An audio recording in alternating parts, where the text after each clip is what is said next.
Então, o casamento é uma instituição divina. Dado ao número alarmante de pessoas que se dizem decepcionadas ou infelizes no casamento, como também o crescente número de divórcios no mundo, há quem chegue a dizer que o casamento é uma instituição falida. Porém, não é isto o que a palavra de Deus diz. A Bíblia Sagrada revela-nos que Deus foi quem celebrou o primeiro casamento. Gênesis 1:28. E Deus os abençoou e lhes disse: frutificai e multiplicai-vos e enchei a terra e sujeitai-a. Ora, sendo Deus quem estabeleceu o casamento, logo o casamento é uma instituição divina. Como pode algo divino ser falível? A grande verdade é que a maior parte dos problemas relacionados com o casamento provém de uma mesma fonte, a saber, a desobediência à palavra de Deus. Temos um relato de que o casamento foi estabelecido por Deus no Gênesis. Portanto, deixará o varão, o seu pai e a sua mãe, e apegar-se-á à sua mulher, e serão ambos uma carne. Gênesis 2:24. Temos essa referência também nos Evangelhos.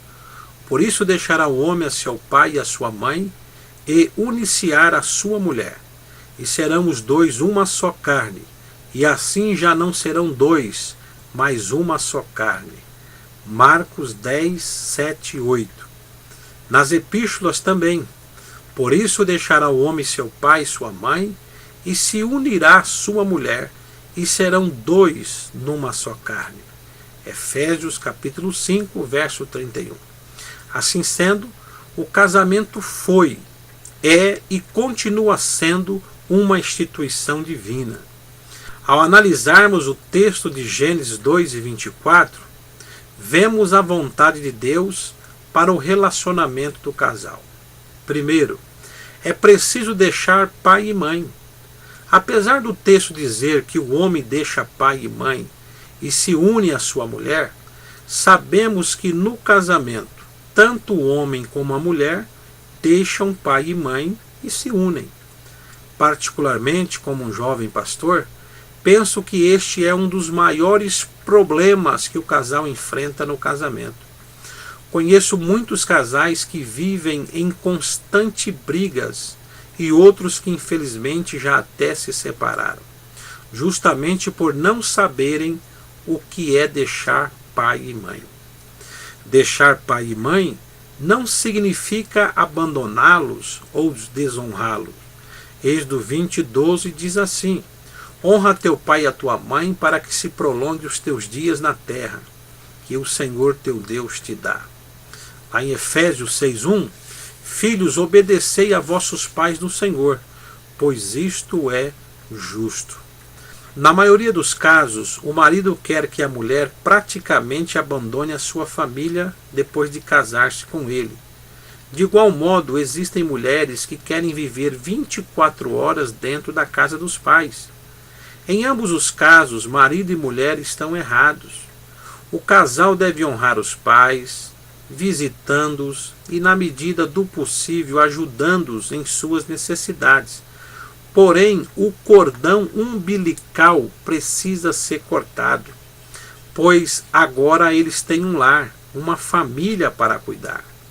Logo, deixar pai e mãe é deixar de depender deles inteiramente. Em segundo lugar, o casamento é monogâmico e heterossexual. Ou seja, entre um homem e uma mulher, e não entre um homem e duas mulheres, muito menos entre um homem e outro homem. Gênesis 1:27. Criou Deus, pois, o homem à sua imagem, a imagem de Deus os criou, homem e mulher os criou. Ou como diz outra tradução, e criou Deus o homem à sua imagem, a imagem de Deus o criou, macho e fêmea os criou.